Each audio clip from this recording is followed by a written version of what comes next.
Hey guys, today I'm going to be doing the reader problems tag. I was tagged by Amanda over at her channel Stardust Panda. The tag was originally done by About to Read, and I'm actually setting myself a special challenge today with this tag. I want to try and do it under 4 minutes, sort of like John Green style. So cue funky music, let's do this. Question 1. You have 20,000 books on your TBR. How in the world do you decide what to read next?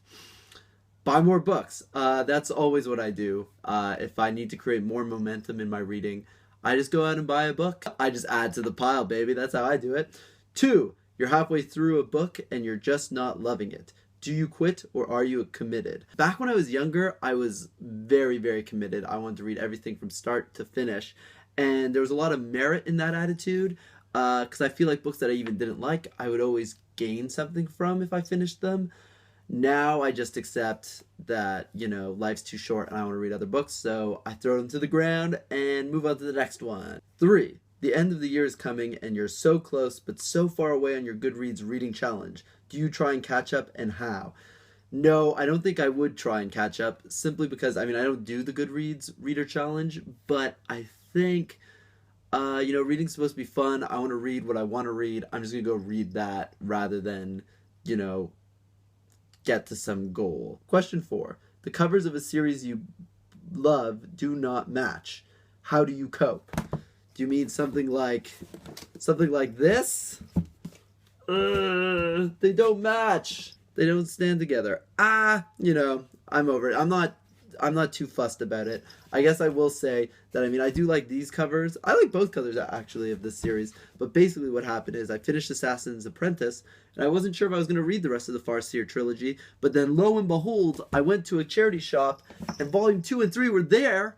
Maybe they were a different edition, but it seemed like fate was calling to me and telling me to finish the Farseer trilogy. I'm glad I did, because I love them. And I love these funky, old-school fantasy covers with, gold embossed stuff. Yeah, I love it. Yeah, woo. Question 5. Everyone and their mother loves a book you really don't like. Who do you bond with over shared feelings? I don't know. There's just so much to love. I'll just go find and talk about a book that I love with someone. I can't say that I read or watch a lot of stuff that I actively despise. Share the love, not the hate, man. 6. You're reading a book and you're about to start crying in public. How do you deal? Let the tears come. That's how I do it. Just go big or go home. Also, though, I tend, if, let's say at the end of a book, there's a big emotional climax that's going to make you cry. I usually like to be at home when I'm reading the end of a book. I really hate being on the tube and reading the final chapter of something. That isn't my favorite thing to do. Question 7. A sequel of a book you loved just came out, but you've forgotten a lot from the prior novel. Will you reread the book, skip the sequel, try to find the synopsis on Goodreads, cry in frustration? I would just go ahead and try and remember as I go, maybe ask a friend who's also read it, or go to Wikipedia and look there. That's what I would do. Question 8. You do not want anyone borrowing your books. How do you politely tell nope when they ask?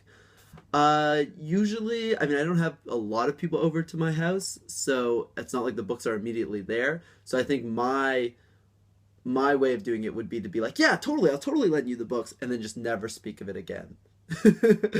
So that they know that I don't want to lend my books to them. They can go to a library for that. 9. Reading ADD. You picked up and put down 5 books in the last month. How do you get over your reading slump?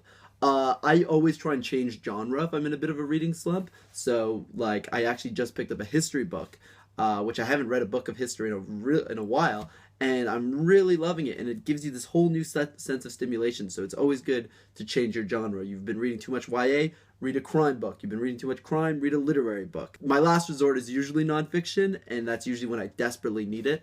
But I love it. And then it makes going back to stuff that you do love even better. Question 10. There are so many new books coming out that you're just dying to read. How many of them do you actually buy? I don't know. My reading tastes don't, I think, follow in line with what's happening, cutting edge publishing.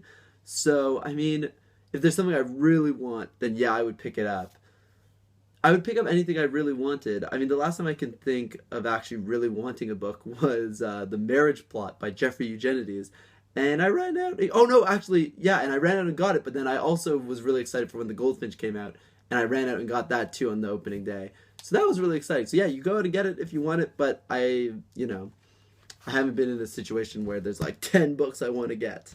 I mean, yeah, there's 10 books I want to get, but there's no 10 brand new books coming out that I want to get. Question 11. After you've bought the new books you can't wait to get to, how long do they sit on your shelf before you get to them? This goes back to the first question. If I only buy the one book, I'll probably get to that book really soon. If I buy a bunch of books, it could take a long time. I don't know. Yeah, I'm really sort of all over the place with my reading. So yeah, those are my answers to Reader Problems tags, and I have a few great booktubers I'd like to hear their answers from. I think they'll give really cool answers, and that is Brittany at Under the Radar Books, Victoria at The Hermit's Progress, and Amanda at Amanda Center. I know they'll have readerly wisdom to sort out my reader life problems with. But anyways, yeah, if you like this video, please like it, and if you really like this video, please subscribe. Until next time, happy reading. Don't forget, look, I got a new Christmas jumpler, and it makes noises.